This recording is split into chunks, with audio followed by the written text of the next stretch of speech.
Footprints darken wet sand as dusk settles on a wind-polished shore. 50,000 years ago, a small band of our ancestors follows the coast out of Africa. Smoke stings their eyes, salt crusts their lips. By the fire, a child cups a glowing ember, and with that spark, our long human journey begins. Their descendants followed rivers and coastlines, turning survival into strategy. Along the Nile, the Tigris, and the Euphrates, mud bricks rose into the world's first cities. With cities came new rules. Granaries demanded counting. Writing marked debts. Law settled quarrels. Bronze and iron armed ambition. From the Indus Valley to the Yellow River, from Mesoamerica to the Andes, the pattern echoed. Build a city, form a state, create a memory. But as strangers learned to live together, a new question arose. Not just how to live, but why. Great systems of thought emerged. In Asia, philosophies of duty and compassion. Around the Mediterranean, a radical idea that citizens, through debate and law, could rule themselves. New faiths carried powerful ideas along these same roads. Judaism, Christianity, and Islam wove a web of shared belief across continents.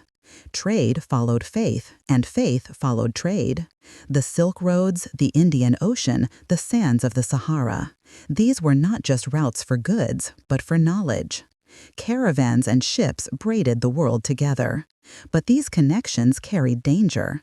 In the mid-14th century, plague traveled the trade lanes, shattering populations and belief itself. That crisis echoes today in our own debates over pandemics and borders. Then, late in the 15th century, a new age of connection began at sea.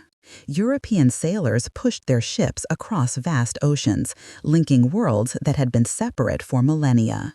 But this new age was born of both discovery and conquest.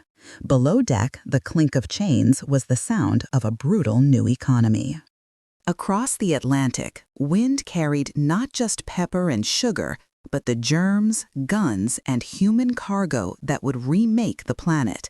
This was the Columbian Exchange, a vast transfer of plants, animals, and diseases that reshaped continents. But it was also an exchange of ideas. In print shops and salons, revolutionary thoughts took form, challenging the divine right of kings.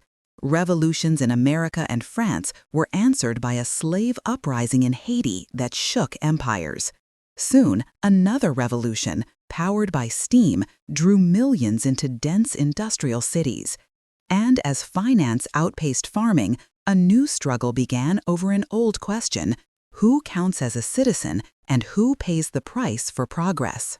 The 20th century accelerated everything. 2 world wars and a Cold War carved the planet into rigid borders. But people pushed back. The decolonization movement redrew the map as nations demanded their freedom. Then, a new force, globalization, began to dissolve those borders. Fiber optics, finance, and flight connected our daily lives in ways previously unimaginable. The phone in your hand, the food on your street, the very weather of our planet, all are shaped by these legacies. This interconnected system is powerful but fragile. A choice made in one port can alter lives on the other side of the world. Today, as power shifts once more, the story of our long journey continues. The next chapter is still being written.